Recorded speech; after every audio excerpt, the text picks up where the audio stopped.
try and get you in as fast as we can. It's been like this all night. This was the last time Calgary hand counted a municipal election, 2017. These lines, the first sign it was going to be a long night, but not just because of how the ballots tallied up. We want to apologize for the wait times and for the technology and reporting delays.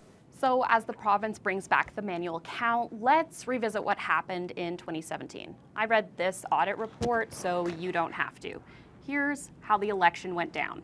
Starting with delays in getting ballots to the polling stations that needed them, with some stations reporting a 6-hour wait to restock. Then issues moving voters through the lines efficiently. Some locations didn't have enough space for voters and election staff. Some were understaffed to begin with. Some polls closed late, the last nearly 2 hours past the deadline.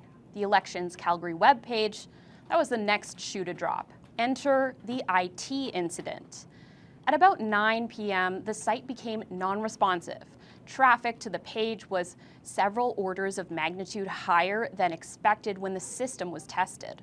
As the website stalled and crashed, the public and journalists waited, many turning to social media to grumble, joke, GIF or GIF. An IT workaround was up and running within a couple of hours. Around that time, vote counts reset. All the public saw were zeros across the board. Candidates had a little more information to go on, but not much. It was certainly tough on me and on the other candidates. I remember having a conversation with Mr. Smith late in the evening, and he said, well, I'm still waiting on the polls from this ward. And I said, actually, I had scrutineers there. I have the numbers. I can give them to you if you want. And that was really a weird experience for him and for me. Bill Smith conceded at around midnight. The election mishaps shared a headline with the actual news that night. Nenshi winning his third term as Calgary's mayor in an election marred by long voter lineups and ballot shortages. The preliminary results were ready at 6 a.m. the morning after the election. Laura Kennedy was the returning officer back then. She said it was the longest election night she'd had in her 25-year career. I can tell you I have never released unofficial results at 6 a.m. I'm usually done by about 10:30, 11, and that's what I was hoping for. Kate Martin is the current returning officer. She remembers the challenges. At the time, she worked in the city's clerk's office and was working election night. I supported the returning officer with some scrutineer processes, but I was not present throughout the entirety of the election night. What do you remember about that night?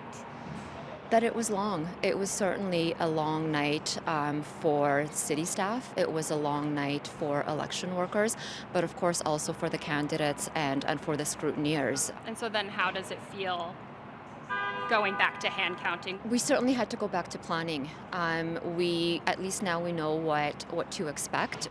A lot has changed since 2017. Calgary's population is up. Voter habits have shifted. Advance voting is up, with more than 140,000 casting early ballots last election. That's one change to plan for. Another? Our election workers will now be checking voter eligibility against the permanent elector register, so we know that will also take some additional time.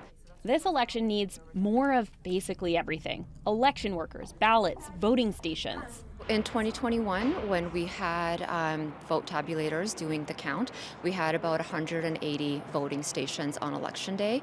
For this upcoming election, we're looking at 261. We had to change our advanced vote counting center model, so we had to establish a brand new counting center that will be able to facilitate 650 individuals processing the hand counting of the ballots.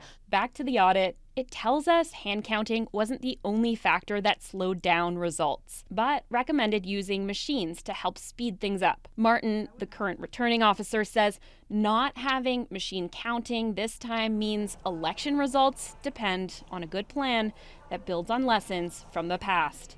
Helen Pike, CBC News, Calgary.